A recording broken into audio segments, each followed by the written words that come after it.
News. We've been following a chase of a stolen car. It's in North Hollywood right now on the 170 freeway. Here you see SkyCal is overhead with our Desmond Shaw. Right now, we do have that spotlight from the LAPD helicopter overhead. This was LAPD's Devonshire Division gang units, Juan and Susie, that are chasing this now on the freeway, and they are requesting CHP to come and take it over. Going right through Studio City, Mike, and it looks like they don't even have their lights on, right? Yeah, they are blacked out at this point, and I know we got Desmond Shaw, who's just catching up in SkyCal. Des, speedometer, is that, you think, pretty close to accurate? He is moving pretty quickly. Yeah, definitely moving pretty fast here. Once we get a lot closer, it'll be quite a bit more accurate. But I mean, it looks like we are kind of close to 100 miles an hour now as we blast into the Cahuenga Pass. So we already covered a pretty decent distance.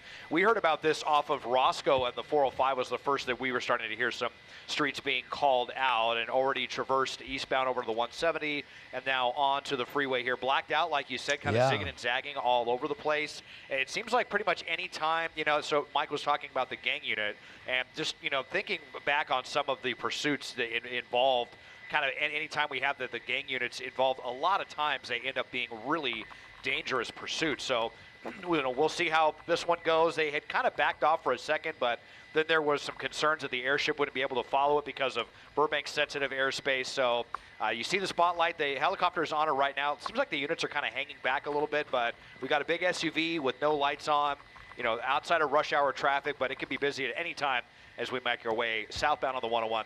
Headed towards Hollywood, guys. I mean, just going so fast down the 101 South, and, you know, obviously they're going to run into some traffic at some point, you know, because obviously on this freeway, that's always the case. Oh, boy. Really getting close to those cars, though, squeezing right in between them.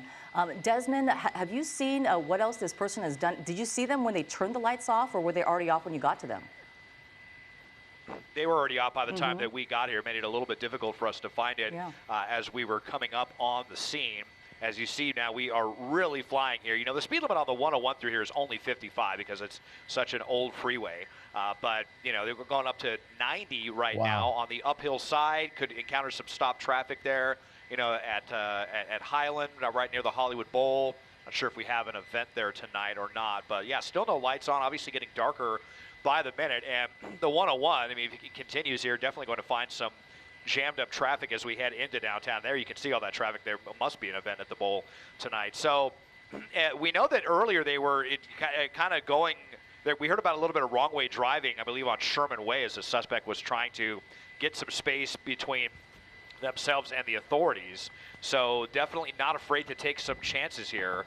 And we'll see what the story is going to be as we're over to the right hand. Like, they're going to exit. Okay, getting off the freeway now at Vine. So we're, you know, going into a heavy pedestrian corridor right now. This could get ugly very quickly. Well, Mike, you mentioned gang units behind this person, so this could be more than just a stolen car. It could be, and the way this started is actually pretty interesting. Whoa, blowing through there. We were listening to this, and the George unit that they went code 6 on him first, which means the officers were initially out of their car, making a U-turn here at Franklin, and looks like getting back northbound on the 101. Yeah. So the original unit, the gang unit from Devonshire Division that originally tried to make this stop, they were actually out of the car first. And they requested a backup, and then this person jumped in the car and took off. So we're trying to go back and figure out what the circumstances were leading up to this, if this was something more that those units, obviously those units were already there prior to him getting in the car and taking off with it. So we're trying to figure out the circumstances behind that. This Ford Explorer, they did get a good look at him because those units were out of their car with this suspect. They've already been able to give a clothing description. They said he's a man in his 30s, late 20s, early 30s, wearing a gold chain. Oh, wow. Oh, my goodness. Oh, lost it right there. I don't know what the suspect was thinking. They're driving into a traffic nightmare here over by the Hollywood Bowl. Okay, now he's going southbound on Cahuenga, but you saw we definitely had a collision there. Unfortunately, I think it was kind of slow speed, so hopefully the people in that car are going to be okay. Let's see what the suspect's thinking now. Flipping. Okay, going into a small neighborhood now. And by the way, I have to note that this suspect kind of pulled a fast one there when they got off there at Vine. I heard the helicopter saying, "Get off the freeway, guys, get off the freeway," because the units missed it. So they were having to notify Hollywood Division. And so there's no units immediately behind this person, but you can see they're trying to guide units in, and now we're getting on the really small surface streets here in the Hollywood Hills, these really, really narrow streets. You could have people out here walking around. They got no lights on. Well, now I think they've got their lights on. So at least hopefully if there's any pedestrians, they can see them. But yeah, obviously super dangerous here. And, you know, a lot of these streets don't go through. So this suspect is likely to drive themselves into a dead end here. Yeah, really narrow streets along the bowl there. And you know that they usually place traffic police there to keep regular Hollywood Bowl visitors from trying to go into those neighborhoods to park. On the left, we're showing you that scene there moments ago where the driver got off the freeway at Cahuenga. There was a small impact there. We don't know if anybody was hurt or how strong that impact was. But again, Susie, Mike, look at this picture we're showing you from SkyCal, just how dark things are right now and just how dangerous it is. Des, did he hit a cul-de-sac? It looks like he's turning around. Yeah, I think he did like what he saw up ahead. I think that was a dead end right there. And I can hear the helicopter right now trying to make some kind of plans if the suspect ends up kind of cornering themselves. And I think well, let's see as we wind around now, San Marco Drive. I mean, it's definitely confusing. And look, it's almost like one lane up in a lot of these streets. Yeah. So you got this guy come barreling through here, and if someone else is just trying to leave their house right now, they're going to get into a head-on collision. But we'll see. I kind of thinking that the suspect might be looking for a place to get out and run up into the hills under cover of darkness. And they do, like I said, unfortunately have some distance with those units because they missed getting off the freeway. But they are trying to guide some units in here right now. So we're going to see where we go here. San Marcos Drive, lots of trees, lots of darkness, but also lots of turns and narrow roads, and you know, could definitely run out of roadway here pretty quickly. Wow. Police and Des doing a great job following this car on these dark, narrow, windy streets tonight. Yeah, we know how the streets are up in the Hollywood Hills. I mean, all those streets, so many like that. Looks like they're reversing now because maybe they ran into a driveway perhaps that they didn't want to. Mike, you were talking about how police were, they actually have a description on this person because the circumstance is unclear, but they did get out of the car once with the suspect. Yeah, and I believe, after listening to some of the radio traffic, I believe that was prior to the chase. I don't believe they were chasing this person. And you see some officers are actually going to come up on each other here. Now he's back out on that street. I think he's back out on Cahuenga, Des. Yeah, okay, he's going, back out onto Cahuenga there, kind of wormed his way all around the Hollywood Bowl right there, kind of crazy. And now northbound on Cahuenga, so he's going to be past that bowl traffic. And it looks like, let's see, are we going to be headed here? Yeah, up on Cahuenga. So paralleling the 101 on Cahuenga East right now. We'll be coming up to Barham again, and you know, they were by Universal Studios, and this area can all get pretty congested as well. Really surprised they were able to get out of the Hollywood Hills there.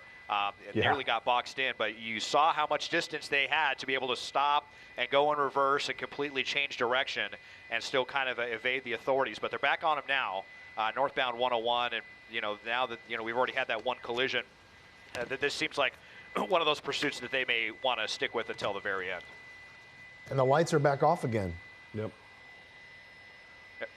Yep, lights off, and on a kind of a dark vehicle as well. And I mean, we know that a lot of the freeways in Los Angeles are not lit very well because so much of the copper wire has been stolen from a lot of the lights out here. I know Mike has done quite a few stories on that, but 75 miles an hour back over the Cahuenga Pass and towards the 170, kind of looping back to where this all began. May have some more congestion here up around the Hollywood split, the 170 and the 101. We're right by Universal Studios right now as well. And let's see, hopefully, LAPD will stick with this and not let him pull another fast one and kind of juke him and get off the freeway and put more distance between them. You got a motorcyclist really right there as well. All involved in that too. Just kind of everyone kind of clustering together right here. So we're going to have the choice for the 170 or the 101. If the suspect's going to stick here, these lanes will lead us back to the northbound 170. And he's getting away from heavier traffic, right? He's getting away from the Hollywood Bowl, from Hollywood, from the Koreatown area, right around Melrose, Western. It always backs up there, at least for me. So he probably saw that traffic, turned right back around, and now he's heading northbound. And perhaps very familiar with this area, as you're talking, headed back northbound around the 170 in North Hollywood is where this started, or where we picked it up, and has been in the Hollywood area for most of this chase, getting off on local streets, getting off there on Cahuenga, getting into a bit of a collision there with another car, clipped another car at least as far as we saw, but not enough to make this car stop or this driver stop. So as far as we know, this is the want is a stolen car, but we know that there could be more to this because, as Mike Rogers on the desk was talking about, this person is being pursued by gang units right now. So we don't know if that has anything to do with it. Perhaps they were in the area, Mike. Is that something that they might join in if they are the closest unit? I'm sorry, Susie, I was listening to some traffic. No, Repeat that's the question okay. for me. My question is, now you said this is a gang unit that was chasing them. Would they join if they were possibly the closest unit, or is it something perhaps that they were investigating? Yeah, so they initiated it. I just was playing back the radio traffic a little bit more. The communication center asked the unit, the George unit, are you code 4 on the vehicle? They read out the license plate, and then something happened. You can hear some yelling in the background. The officer requests a backup, which is additional units, a helicopter, and a supervisor. And then very quickly you hear her say, hey, and then it sounds like they get into a pursuit right after that. So something was happening outside of the car. It's very hard to discern what it was, but something was happening outside of the car. Then this person jumped in, and now they're calling it stolen. And this all originated on Sunburst Street, is what I was able to tell. I was trying to figure out the cross there, but Sunburst Street, which is just south of like Monroe High School, which is indicative of where we were listening to it, because that's just west of the 405 freeway, basically Nordhoff and Haskell-ish area. Again, yeah, it's not terribly clear exactly what was going on, but it does sound like it was something that those gang units maybe came upon, or it's unclear if it was a call for service. Yeah. Generally, the gang units don't take 911 calls for service. They're usually have the freedom of kind of, doing their own thing and working the gangs areas and things like that. So it's more than likely it's something they came upon or something that they were already looking into when they spotted this car. So as we were saying earlier, Mike, there was some sort of first contact between officers Correct. and the driver of this car, and they stopped for maybe a second, and then they realized, uh-oh, this is going to get serious, and then they took off, right? Right, yeah, and it doesn't sound like they were ever in pursuit of this car before that contact. So it sounds like that contact is what then led to the chase. So when these officers tried to talk to this person for whatever reason, that person then took off in the car. And officers run the plate first thing, right? Once they approach it, or right. once they're when they come up on a scene, if there's a car there, they'll start running the plate. And the plate, the dispatcher said, "Are you code 4 on that car?" And then she said, "Let me get a backup." You hear her say, "Hey," and then the pursuit initiates. All right, Desmond Shaw live in SkyCal tonight, looking at the 170 freeway now, Desmond. That's right, northbound 170 here, making our way past NoHo West, that newer shopping development there, and I just heard CHP, or rather LAPD, talk about they're talking about getting CHP involved in this one now that we're on the freeway, which, you kind of never know if they want to keep a pursuit or hand it off, but I kind of thought that with the gang units involved with this, that they might want to stick with this one, but if they're going to hand it off to CHP, you're still probably going to have some units that will hang back for when this does end one way or another. So we're just kind of hanging on the north side of the 170 now. I haven't seen anything super dangerous until they made that last second move going from the north 101 to the northbound 170, kind of similar to what they did earlier on the south 101 to get off at Vineland, and kind of juked some of those officers, was able to get some more space, but it didn't work the last time, or yes, it didn't work this last time as we were headed northbound. So, we're kind of headed back to where this is all beginning. Are they just running out the clock? Are they on the phone with some people, or trying to formulate a plan? I mean, we've definitely seen some, deviously clever ways of these suspects being able to evade the authorities as of late. That, of course, everyone's still talking about that pursuit that we had on Sunday with the multiple carjackings and the vehicle change and that happened underneath the freeway. So, suspects, I hate to say it, are just kind of becoming a little wiser to some of the tactics of law enforcement, and it just makes you wonder what their plan is going to be to try to evade or try to escape this one. But at the moment, not going super fast. We've still got LAPD. We'll see if CHP is going to get involved in this.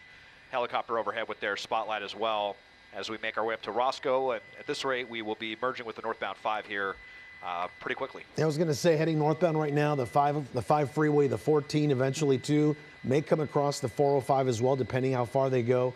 Mike, you were mentioning the 405 earlier. If this driver were to go and cross the 405 at some point, would they be close to where this all started, or this is too far north? Yeah, no, we're actually almost, directly east of where this started, just over on the 170. So 170 to the 5, and then if you came over to the 118 and back down the 405, we'd be getting closer to that area where it started. And it's interesting, you know, who knows if he's going to try to do the Cajon Pass trick, or, you know, what the plan is, or if he got to Hollywood and it was too much of a mess and wanted to come back to the Valley where he was a little bit more comfortable. CHP is now taking over. So this is CHP units that have swapped out. All LAPD units are backing out, and the California Highway Patrol is now taking over, which will be good because, as we know, CHP usually sticks with these things, doesn't generally let them go. And now that we're on the freeway, and especially if he tries to go up through the Cajon Pass, you'll have CHP who will just be able to follow this as far really as they want. Yeah, and this is that crash that we're showing you. You can see that SUV clip that white car there as they're making that turn on the freeway there. And, you know, this car, again, wanted for being a stolen car, but we believe there was more to it, as Mike Rogers at the desk was telling us, that the officers with the LAPD had made, from the gang unit, had made contact with this individual first, and somehow this person got back into their car and this pursuit started. So again, the CHP now on them, and as you can see, their ground units are right behind this person, Juan. Looks like they're getting off the freeway here. I'd be curious to see what they do. You know, with a big SUV like that, a pit maneuver is highly unlikely because of the high center of gravity in that car, and as well as the danger that it could pose. That car could, you know, flip over or roll over, no less. So they certainly want to take precaution with that. But it looks like they are following very closely, Juan. Mike, a very different situation, right? LAPD versus the CHP regarding pursuit tactics, how far they'll go. CHP obviously super well trained in this type of thing. Yeah, absolutely. And you know what? We got, I don't want to say lucky, but, you know, LAPD starts to get a little antsy. The longer they chase this, the more uncomfortable they get with it, the more likely we could see them in a situation where they maybe give it up or go into tracking and they lose them. So CHP took over just before he got off the freeway.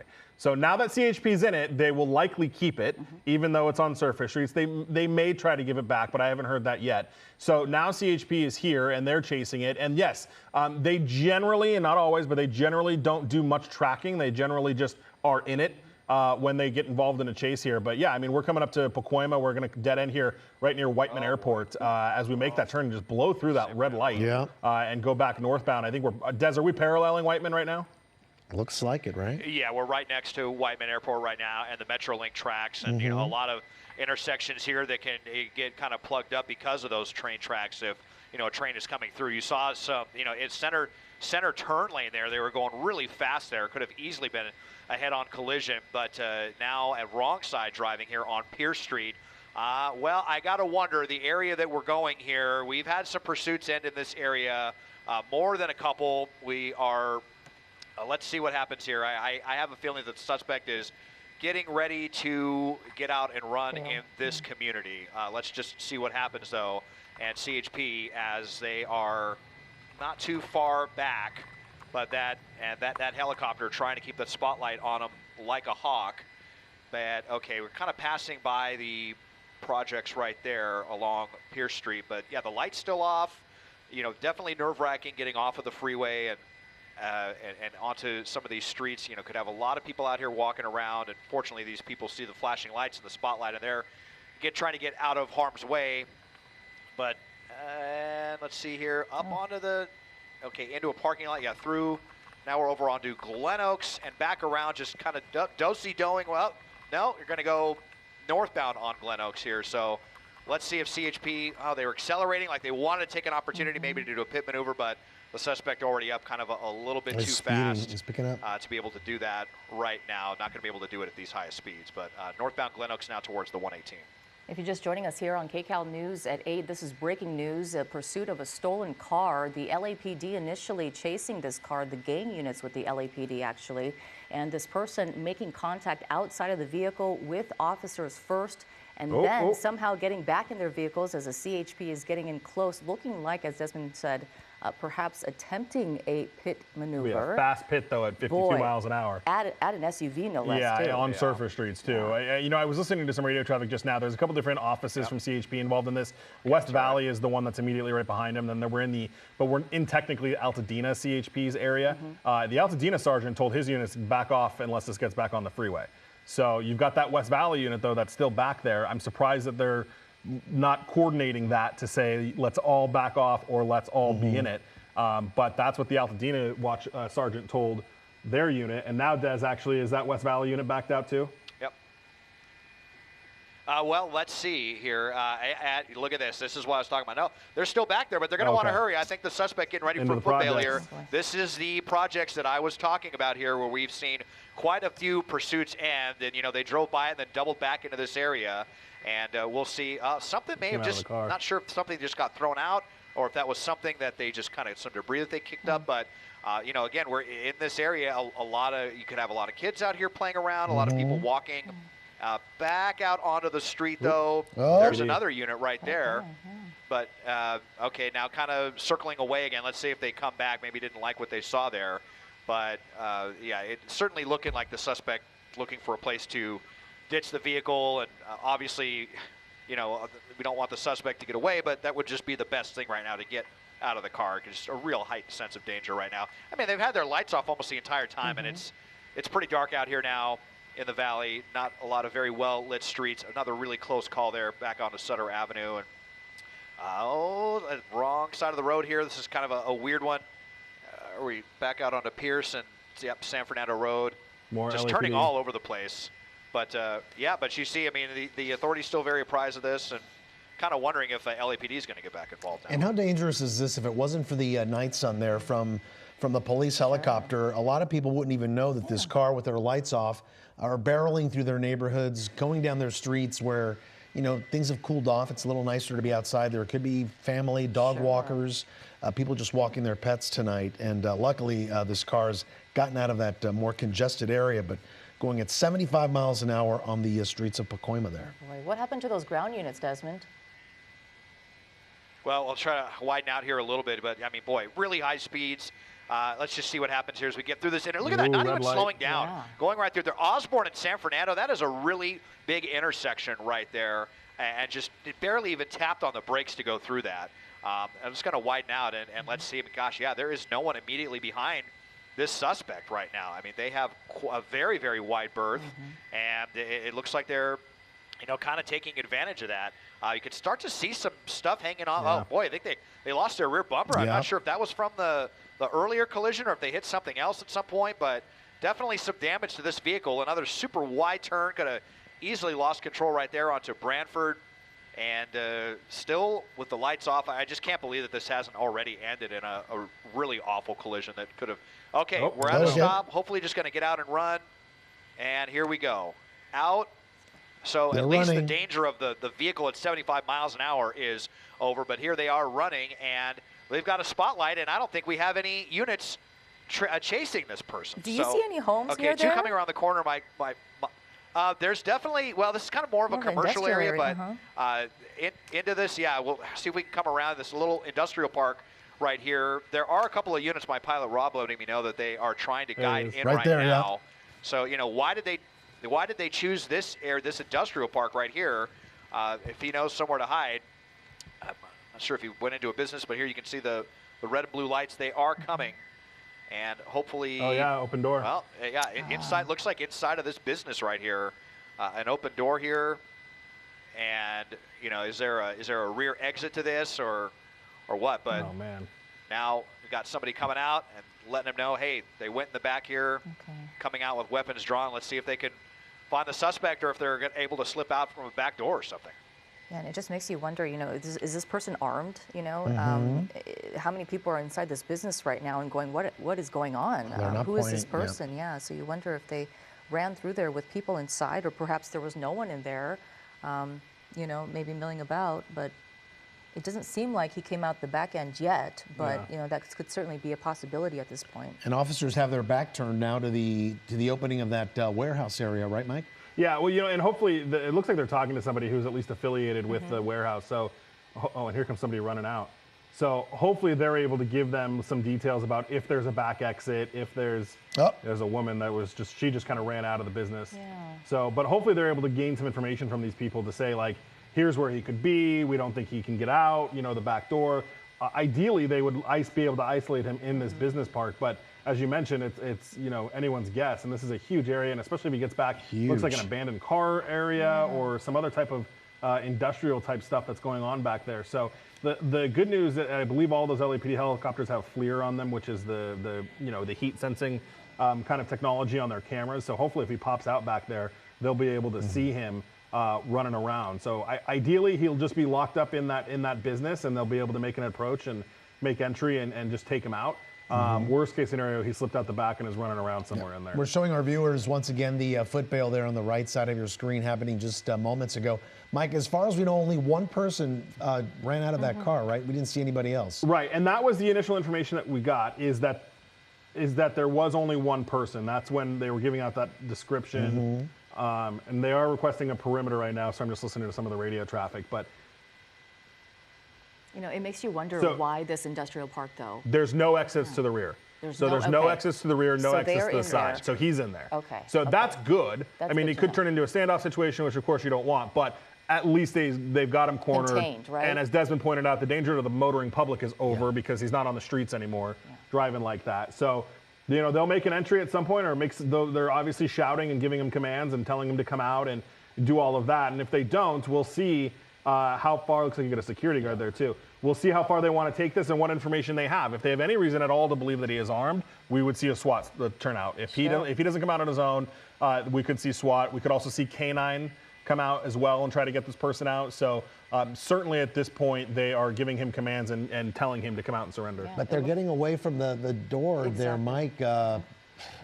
Yeah, they're taking, if you look at these CHP officers, they're which is interesting because not all of them are doing it, but it kind of looks like they may be taking almost a cover position here behind their cars, or at least discussing that. But it's weird that they're not all doing it. It is interesting though, right? They're not, I mean, they've got eyes on it. And we got somebody running back there, that CHP officer. It makes you wonder if they think that maybe he is armed, because their stance, Mike, was you know, away from the door, away from the open area there, and now they're back at the patrol car. So it makes you wonder what's happening inside there. We saw a woman run out of there. She was probably in there perhaps working, and she was immediately drawn out of there by the deputies who were there on scene.